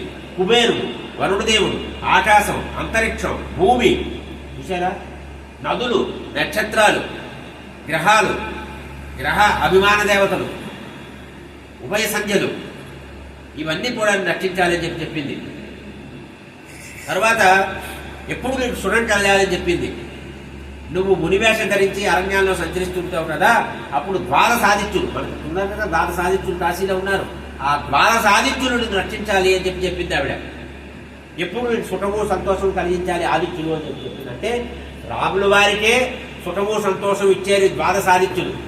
ఇక మనం వెళ్ళినప్పుడు చెప్పాలి, నాయన ద్వాదశాదిత్యులు వెళ్ళినప్పుడు ఆనాడు కౌసల్యాదేవి రాముల వారికి రక్షణ మీ ద్వారా కల్పింపజేసింది కదా, మీరు మమ్మల్ని కూడా రక్షించండి, మేము రాముల వారిని నమ్ముకున్న వాళ్ళమే అని ప్రార్థన చేసుకోవాలి. ఇది మనం మీరు వెళ్ళినప్పుడు గుర్తు చేసుకోవాలి మీరు.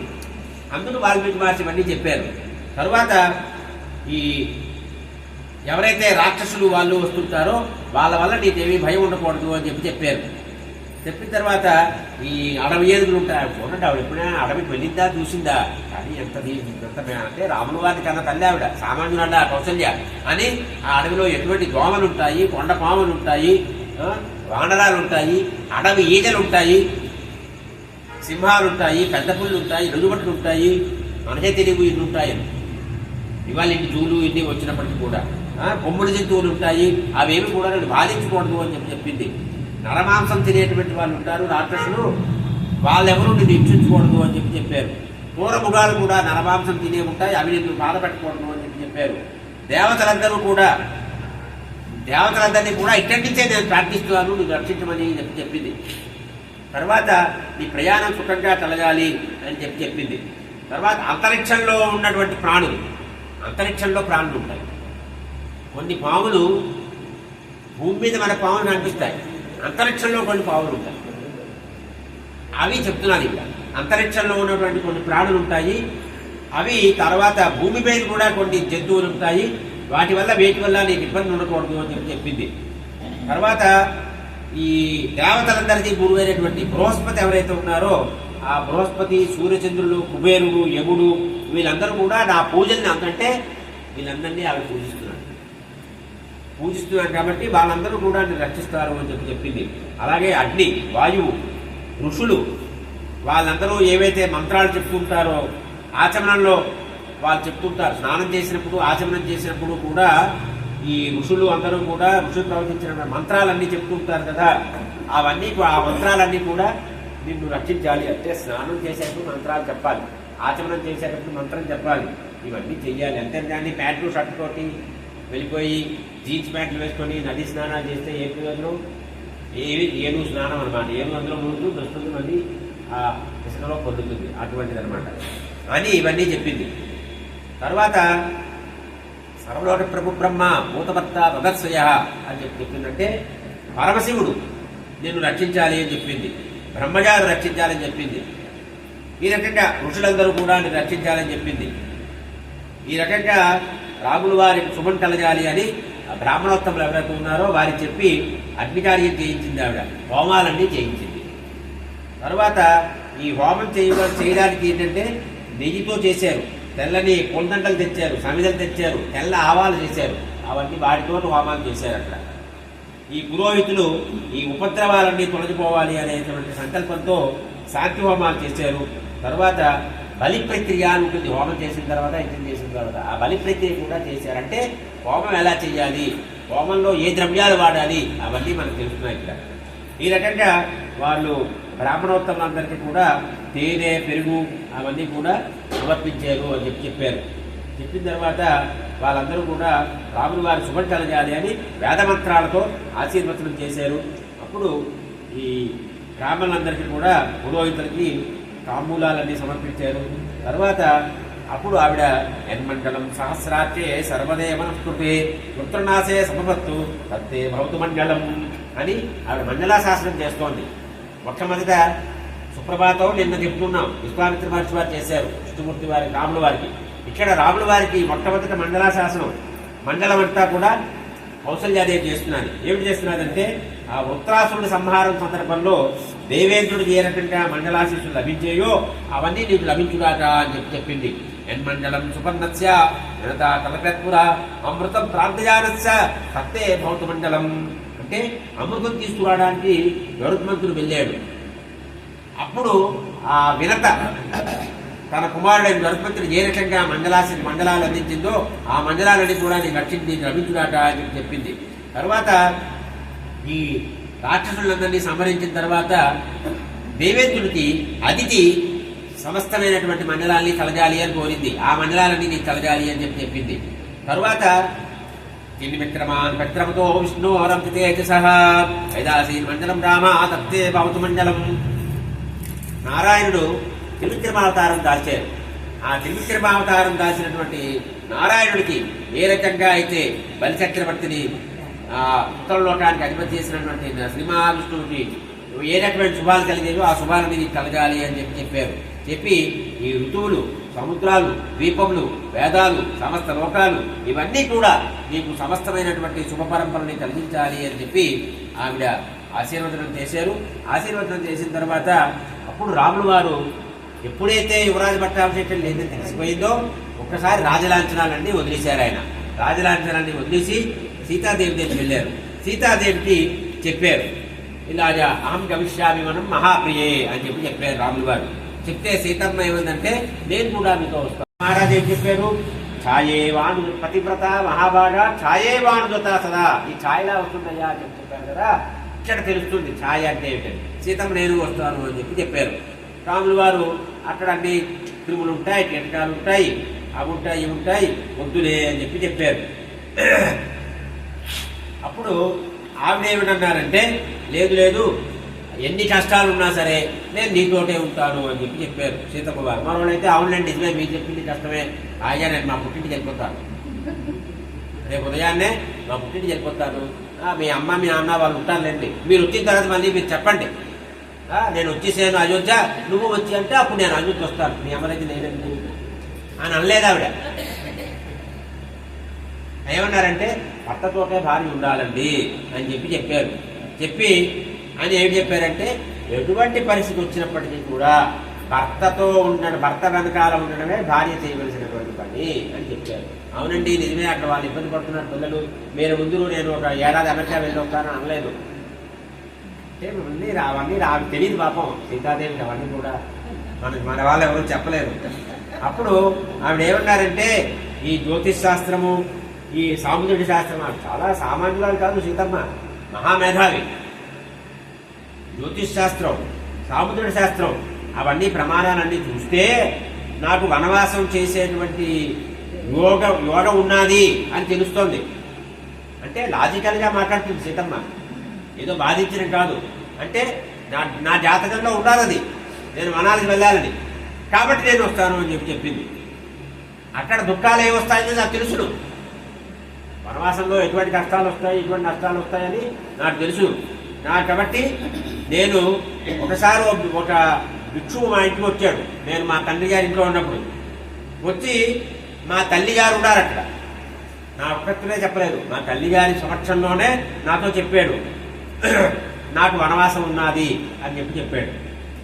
కాబట్టి చాలాసార్లు ఎన్నో కొంతకాలం వెళ్ళి గంగా తీరంలో ఆ వనాల్లో ఉండాలి అని నేను కూడా ఎన్నోసార్లు ఇక్కడికి వచ్చిన తర్వాత నా మనసులో కోరిక కలుగుతూ ఉండేది. కాబట్టి నేను మీతోటే వస్తాను, ఎప్పుడు వనాలకు వెళ్తావా అని నిరీక్షిస్తున్నాను అన్నాడు డాక్టర్. అంటే రాముల వారి కంటే ఇంకా రెండు అడుగులు ముందుగానే ఉంది సీతమ్మ వారు. అంటే ఆవిడ తెలుసును అవతార ప్రయోజనం ఉంది, రాముల వారు ఎందుకు వచ్చారు, ఈవిడ వెళ్ళకపోతే కథ నడవదు. ఒక రాముల వారి మీద ఏముందండి, రావడానికి ఎవరిన పరిస్థితి, సీతమ్మ వెళ్ళాలి, సీతమ్మని అపహరించాలి, ఆ నెపం చేసుకుని రాముల వారిని చంపాలి. కాబట్టి ఆవిడ తెలుసును, ఆవిడే నడిపించి, సీతమ్మ వారే నడిపించింది ఆవిడ అంతా కూడా. అప్పుడు ఈ బ్రాహ్మణోత్తములందరూ కూడా ఈ కన్యాదాత ధర్మాలన్నీ చెప్తారు. కాబట్టి మన ఒక వరుడు చేతిలో పెట్టేస్తారు కన్యాదాతం. ఎప్పుడు దేనికి ఇచ్చారంటే ఇహలోకంలోనే కాదు పరలోకంలో కూడా నువ్వే చూడాలి అనే ఉద్దేశంతో ఇస్తారు. కాబట్టి మా తండ్రి గారు నన్ను నీకు ధారపోసారు, కాబట్టి నేను పతిసేవా పరాయణురాలుని అని చెప్పారు ఆవిడ. కాబట్టి నీ అర్థాన్ని అటువంటి నన్ను నువ్వు ఎందుకు తీసుకువెళ్ళటం లేదు అని అడిగారు. ఇదరా ఎంత చాటచక్యంతో ఎంత ప్రామాణికంగా మాట్లాడుతున్నారు సీతమ్మ గారు. నీ సుఖంలో కానీ దుఃఖంలో కానీ నేను నీ భాగస్వామి చెప్పారు. అంటే సుఖంలో నేను ఉంటాను, నీ కష్టం వస్తే మాత్రం మనకి నవదమయంతి కదా అదే చెప్తుంది. పాపం నన్ను పాపం వదిలేసి వెళ్ళిపోయాడు దమయంతిని. నేనుంటే ఆవిడ బాధపడుతున్నది, నేను పరారి, నేను ఇక్కడి నుంచి వెళ్ళిపోతే ఇది దిక్కు లేక పుట్టింటి వెళ్ళిపోతుంది, పుట్టింటి తనైనా సుఖంగా ఉంటుంది కదా అని వెళ్ళిపోయాడు. ఎంత బాధపడ్డారో దమయంతి. అయ్యో నన్ను వదిలేసి వెళ్ళిపోయాడు, అబ్బా ఎంత మంచి పని చేశాడు, ఇంకా నేనే ఎలా చెప్పాలా అని చూస్తున్నాను, అబ్బా ఎంత ఇన్నాళ్ళే తెలివితేటలు ఉపయోగించాడు, హాయిగాను నన్ను ఎంత మేలు చేశాడు అనుకోలేదు ఆవిడ. బాధపడుతుంది, తెలివెళ్ళాడిపోయింది, ఎంత తప్పు చేశాడని. అతను ఎక్కడున్నాడు తెలుసుకోవాలి, ఎంతో ఆశపడ్డాలి. ఇవాళ అవన్నీ చెప్పం మనం, నవదేవత కథలు మన పిల్లలు చెప్పం, సీతారాముడి గురించి చెప్పం. సీత పేరు పెట్టుకుంటే కష్టాలు వస్తాయి, అవన్నీ చెప్తారు, ఇవన్నీ చెప్తారండి. ఎక్కడున్నాయి సీత కష్టాలు వచ్చాయని? 11,000 సంవత్సరాలు ఉన్నారు వాళ్ళు. 11,000 సంవత్సరాల్లో 14 సంవత్సరాలు వనవాసానికి వెళ్ళారు, 14 సంవత్సరాల్లో 13 సంవత్సరాలు కలిసి ఉన్నారు, 1 సంవత్సరం ఎడబాటు ఉన్నారు. ఇవాళ ఎన్ని సంవత్సరాలు అమెరికాలో ఉంటున్నారు, భార్య ఎక్కడానో, భార్య అమెరికాలో, ఇక్కడ ఎన్ని సంవత్సరాలు అవుతున్నాయి? మీకు కష్టాలు లేవా? మీ పేరు సీతలో, సీత పేరు పెట్టుకుంటే కష్టాలు వచ్చాయా?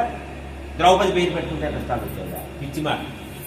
ఈ రకంగా అప్పుడు ఏమి చేసిందంటే, నీ పట్ల నాకు భక్తి ఉంది, నాకు శ్రద్ధ ఉన్నది, కాబట్టి నేను దీనురాలే నేను కోరుకుంటున్నాను, నన్ను తీసుకువెళ్ళిపోవలసింది, కష్టము సుఖము కూడా నాకు సమానమే అని చెప్తుంది. ఇవాళ ఎవరు చెప్పగలరండి ఆ మాట? ఏమిటో ఇది కట్టుకుని పుట్టబడింది లేదంటుంది ఎవరైనా సరే, ఎవరిని అడగండి. 99 మంది ఆడవాళ్ళు ఏమిటో మా వాళ్ళు అన్యాయం చేశారు అనకపోతే నాకు చెప్పండి, ఇగో ఇవి అనలేదండి అని చెప్పండి. అంటే నేను విమర్శిస్తానని కాదు, అంటే చదువుతారు, పారాయణ చేస్తారు, ప్రవచనాలు పెట్టారు, సాంప్రదాయ వారి ప్రవచనం వస్తే కాశీ అంతా నిండిపోతుంది. ఎందుకు? అందులో ఒక్కరైనా పాటించారా? చాగంటి వారి ప్రవచనాలు వేలు వింటారు, ఎందుకు? ఒక్కరైనా పాటించారా? ఒక్కరైనా మారారా? మా అన్నప్పుడు ఎందుకంటే ప్రయోజనం ప్రవచనాలు ఎందుకు, పారాయణ ఎందుకు, ఏవి ప్రయోజనం. ఇవి ఈ విషయాలు చిన్న చిన్న విషయాలు, ఇవి వాళ్ళు చెప్పరు, ఆ ప్రవాహంలో వెళ్ళిపోతాయి. ప్రవాహంలో ఏవేవో చెప్తారు, కానీ ఇవి ఎవరైనా చెప్పారా? సీతమ్మ ఇలా మాట్లాడిందని అందుకు నేను చెప్తున్నాను, ఎవరు చెప్పరు కాబట్టే చెప్పాలి. కాబట్టి ఆవిడ ఏం చేసిందంటే, కష్టము సుఖము సమానమే కాబట్టి నన్ను నీ వెంట తీసుకెళ్ళడమే సముచితము అని చెప్పింది. ఇంతగా నేను దుఃఖిస్తున్నాను, ఎందుకు తీసుకువెళ్ళడం లేదని దుఃఖిస్తున్నాను. నువ్వు వనాలి, ఇంకోలైతే ఎవరు అడుగుతారు? అసలు దశరథుడు ఎవరండి మిమ్మల్ని వనాలకి వెళ్ళమనండి అని అడుగుతారా? అడగరా? ఇందులో అర్ధరాజ్యం మీకు ఇమ్మనండి, ముందర రాజ్యాన్ని 4 భాగాలు చేయమనండి, మీ భాగం మీకు ఇమ్మనండి, మీరు మీ భాగం వెళ్ళిపోయి భరతుడికి ఇచ్చివ్వండి రాజ్యం అని అనొచ్చు కదా. భరతుడికి రాజ్యం కావాలి అంతే కదా, ఓకే ఇచ్చేస్తాను, 4 భాగాలు చేయండి, మీ భాగం ఇచ్చినప్పుడు మీరు వెళ్ళిపోతాం, భరతుడికి మొత్తం ఇచ్చుకోమనండి అడగచ్చు కదా. తప్ప అడిగితే తప్పు లేదు కదా. ఇవాళ అదే అడుగుతున్నారు కదా ఎక్కడైనా. సీతమ్మ ఎందుకు అడగలేదు? అది అంటే మామగారి నిర్ణయాన్ని ప్రశ్నించేటువంటి సంస్కారం మనలో లేదండి.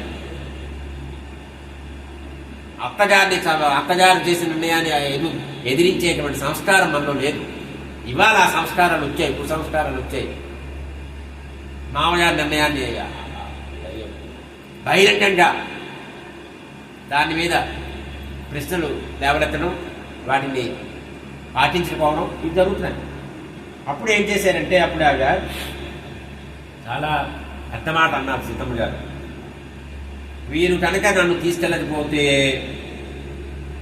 నేను విషం తాగుతాను, అగ్నిలో పడిపోతాను, నీటిలో పడిపోతాను, మృత్యుదేవదేవి చనిపోతాను అని. అంటే భర్తతోటే జీవితము. భర్త లేనప్పుడు అంటే ఏదో సూసైడ్ చేసుకుంటున్నా చెప్పండి. ఒక ఆయన ఎవడో పిచ్చిగా మాట్లాడాడు, ఆత్మహత్యలు కాదు ఇది. అంటే భర్త లేకపోతే మరణించినట్టే లెక్క, జీవించినా మరణించినట్టే లెక్క. అది సీతమ్మ చెప్తున్న మాట.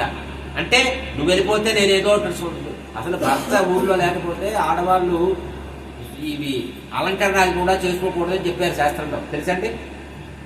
భర్త మళ్ళీ వచ్చే వరకు సామాన్యంగా ఉండాలి. భర్త వచ్చిన తర్వాత మళ్ళీ భర్త కోసమని వీళ్ళు చేసుకోవాలి అలంకరణ అని కూడా.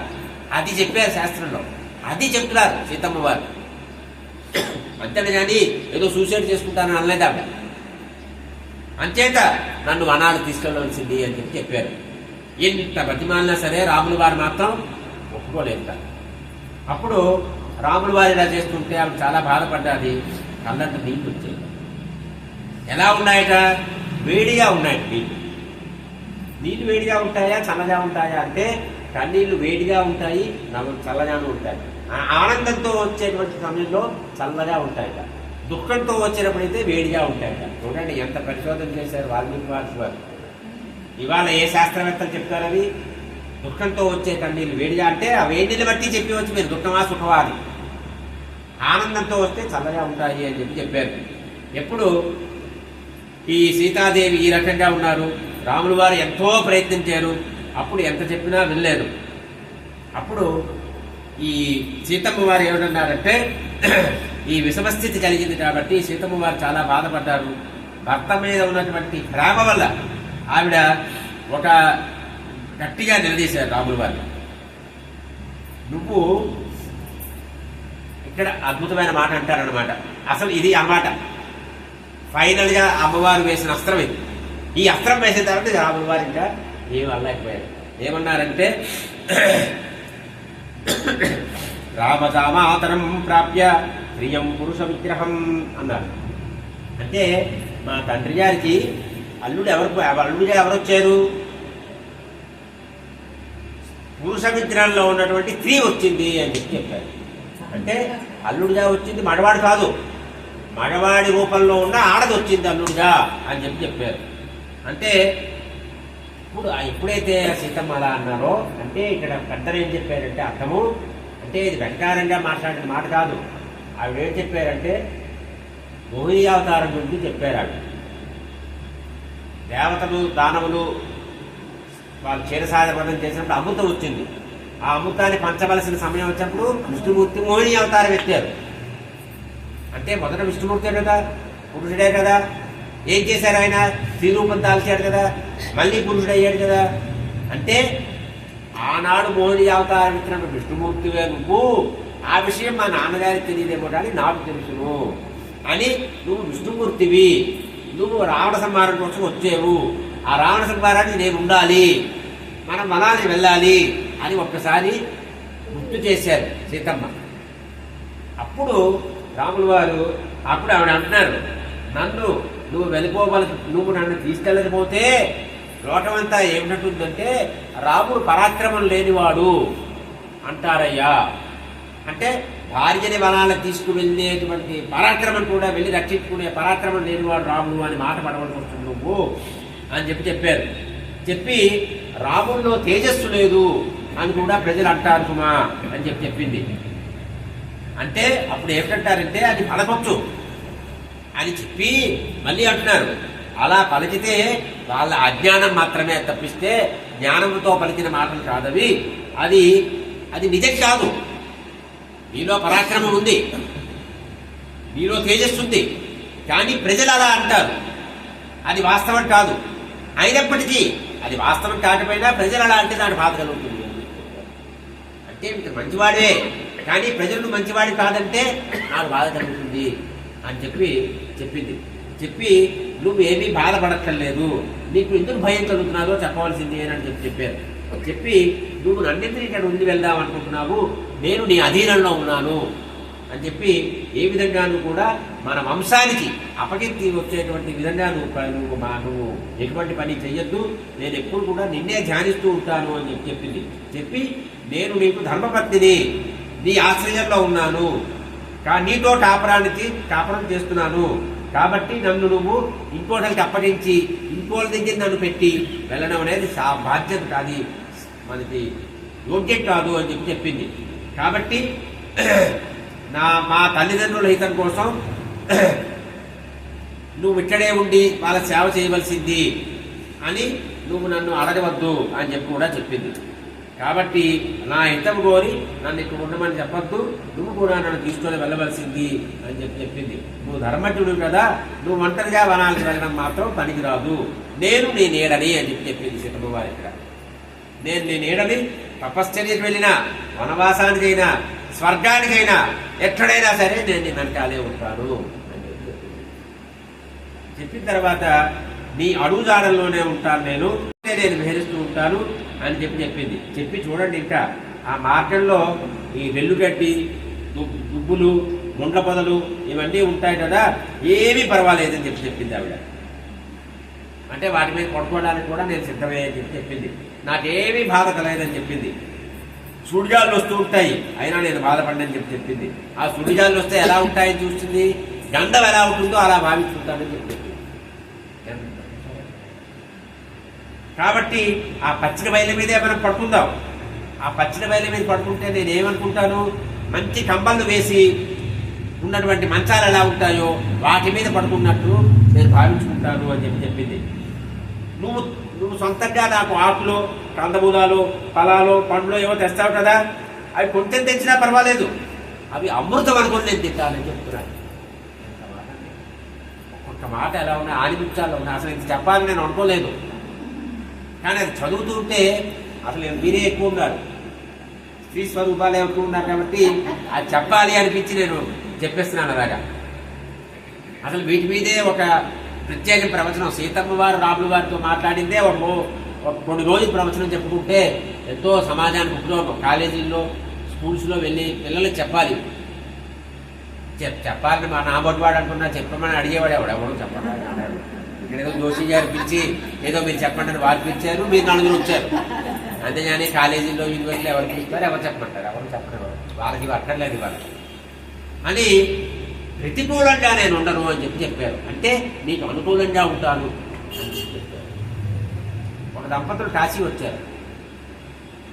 ఇప్పుడు కూడా ఇద్దరికీ ఒకే రకమైన ఆసక్తితో కాశీ వచ్చిన వాళ్ళు అందరూ ఉండరు. కొంతమంది అదృష్టవంతులు ఉంటారు, కొంతమంది భర్తకి ఇష్టమే వస్తుంది భార్య, భార్యకి ఇష్టమే భర్త వస్తాడు.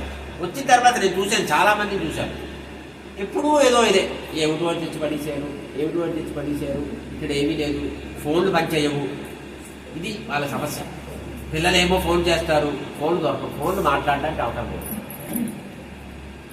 సీతమ్మ ఏమిటంటున్నది, అడవిలో కూడా నేను ప్రతికూలంగా ఉన్నా సరే ఏమీ మాట్లాడను అని చెప్తున్నది. చెప్పి నా గురించి, నా వల్ల నువ్వు కష్టపడవలసిన పని ఉండదయ్యా అని చెప్తున్నారు. అంటే నేను కష్టపట్టను వనాల్లో కూడా అని, నేను నేను భారం కాను సుమా అని చెప్తున్నారు. ఏమిటో ఈ సీత వచ్చేసి నా భారం అయిపోయింది అనుకుంటామేమో, నేను భారం కాను నీకు చెప్పి నీకు అరణ్యంలో ఉంటే స్వర్గంలో ఉన్నట్లే భారం అని. ఒకవేళ నీకు దూరంగా రాజభవనంలో ఉంటే నరకంలో ఉన్నట్టే. అంటే భర్తతో ఉంటే అరణ్యంలో ఉన్న స్వర్గము, భర్తతో కాకుండా రాజభవనంలో ఉన్న నరకము, ఇదే టైటిల్. భర్తతో ఉంటే అడవిలో ఉన్న స్వర్గము, భర్తతో కాకుండా రాజమందిరంలో ఉన్న అది నరకము అని చెప్పి నా మీద అనురాగంతో నువ్వు తీసుకెళ్ళిపో, ఏదో చెప్తున్నాను, మనస్ఫూర్తిగా చెప్తున్నాను అయ్యా ఈ విషయాలని అని, నువ్వు వనజీవనాన్ని నన్ను తీసుకెళ్ళిపో, నీతో నన్ను తీసుకెళ్ళకపోతే ఈ క్షణంలోనే నేను మరి బతికేటువంటి ఉద్దేశం నాకు లేదు, బతకాలనే ఆశ నాకు లేదు అంటున్నాను. అంటే అంత పరుషంగా మాట్లాడలేదని రాములు వారు ఒప్పుకోరు. అంటే రాములు వారు కూడా పరీక్ష చేస్తున్నారు, ఈవిడ ఎంత గట్టిగా నిలబడుతుంది. వనవాసానికి వెళ్ళిపోయారండి, ఒక 2 రోజుల తర్వాత అబ్బాయి నా వల్ల అవదు, పద అయోధ్య అంటే ఏం చేయాలి? అందుకు రాములు వారు తక్కువ వారు కాదు, మొత్తం అంతా కమిట్మెంట్ వచ్చేసింది. ఇక్కడ సీతమ్మ అన్నీ కమిట్మెంట్ ఇచ్చేసింది, నేను మాట్లాడను, స్వర్గమే అదేను, ఇది నరకము, ఇన్ని స్టేట్మెంట్లు ఇచ్చిన తర్వాత అక్కడికి వెళ్ళిన తర్వాత ఇంకేం మాట్లాడడానికి వీల్లేదు. అందుకు రాములు వారు కూడా చాలా అన్నీ ఎక్కడా మధ్యలో రాములు వారు మాట్లాడలేదు. చూడండి, ఆవిడలా మాట్లాడుతోంది, రాములు వారు వింటున్నారు. మనం ఏం చేస్తాం? మాట్లాడనేమో, నేను చెప్పేది విని ముందు అంటాం. చూడండి, ఎట్లా రాములు వారు అన్నారా, సీత చాలు నేను మాట్లాడతా విను అన్నారా? ఆవిడ మాట్లాడుతోంది, నేను వింటున్నారు. అది సాంప్రదాయం. అది ఆ రకంగా సీతమ్మ గారు చాలా దీనంగా పాపం ఆవిడ బాధపడుతోంది, ఏడుస్తున్నారు. రాములు వారు పలికిన మాటలు సీతమ్మ వారికి కూడా పాపం బాధ కలిగిస్తే అప్పుడు ఈ విశాలమైన నేత్రాలు ఉన్నాయి ఆవిడ పాపం. కానీ ఆవిడ ఏడుస్తుంది, పద్మం ఎలా వాడిపోతుందో అలా వాడిపోయి ఉన్నారు సీతమ్మ వారు. అప్పుడు ఒక్కసారి రాములు వారు చూశారు, నువ్వు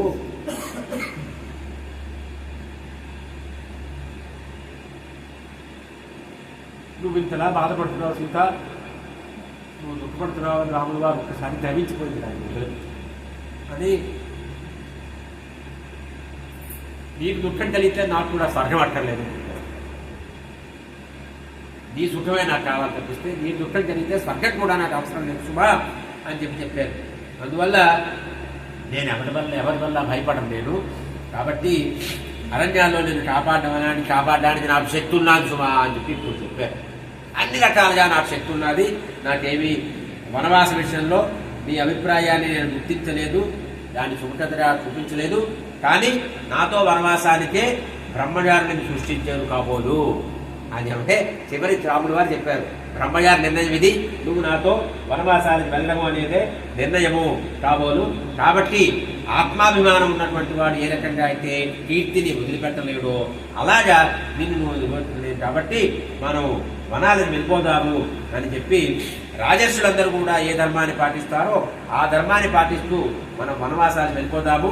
ఎలా అంటున్నారు రాములు వారు, సువర్చలాదేవి సూర్యుడి వెనకాల ఎలా ఉంటుందో అలా నువ్వు నన్ను అనుసరించవలసిందే అని చెప్తున్నారు. అక్కడ సీతమ్మ కూడా మళ్ళీ తర్వాత చెప్తారు ఇదే మాట. ఆ రకంగా మా తండ్రి గారి యొక్క సత్యవాక్ పరిపాలన కోసం నన్ను అడవులకి వెళ్ళేటువంటి పరిస్థితి వచ్చింది కాబట్టి నేను వనవాసానికి వెళ్లకుండా ఉండడం అనేది మాత్రం జరగదు. నేను వనవాసానికి వెళ్ళడం మాత్రం ఖచ్చితం. తల్లిదండ్రుల యొక్క విధేయుడిగై వారి ఆజ్ఞ పాటించడమే నా ధర్మము అని చెప్పారు. అందువల్ల నా బొందిలో ప్రాణం ఉన్నంత వరకు కూడా ధర్మ మార్గాన్ని మాత్రమే అనుసరిస్తాను, కానీ ధర్మం నుంచి అతిక్రమించేటువంటి ప్రశ్న ఉండదు అని చెప్పి చెప్తున్నారు. ప్రత్యక్షంగా దైవస్వరూపులైనటువంటి తల్లిదండ్రులు కానీ గురువుని కానీ కాదని అంటే తల్లిదండ్రులు పక్కన పెట్టి గురువుతో దైవంతో సమానమైన గురువుని పక్కన పెట్టి దేవతలకి దేవుడికి పూజలు చేస్తే ప్రయోజనం ఏమిటి అని అడిగారు రాములు వారు. ఈ విషయం మన పిల్లలకి చెప్తే పిల్లలు తల్లిదండ్రులని అభిష్టానికి వ్యతిరేకంగా ఎలా ఉంటారో చెప్పండి.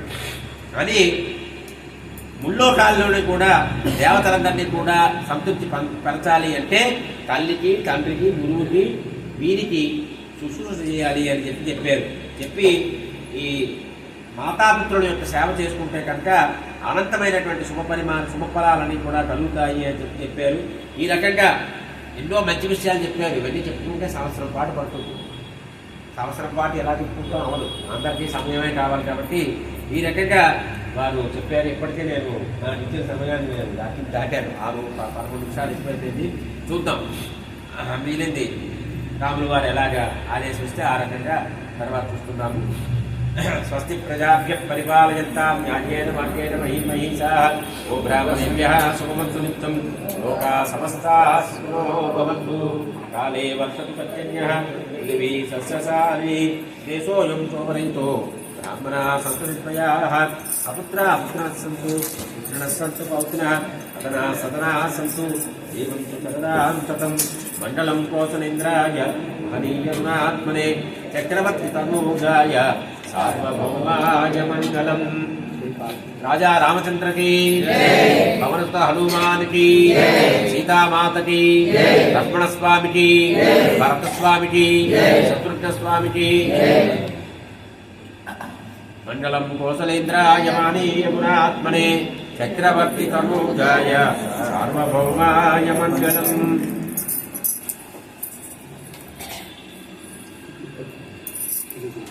నమ పార్వతీపతయే హర మహాదేవ.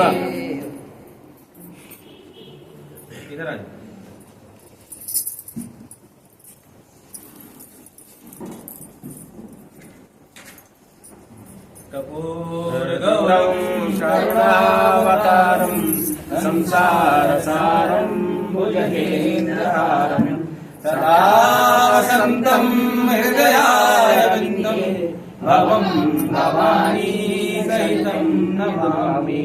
భవం భవానీ సహితం నమామి. రాజా రామచంద్ర की जय. अयोध्या राम लला की जय.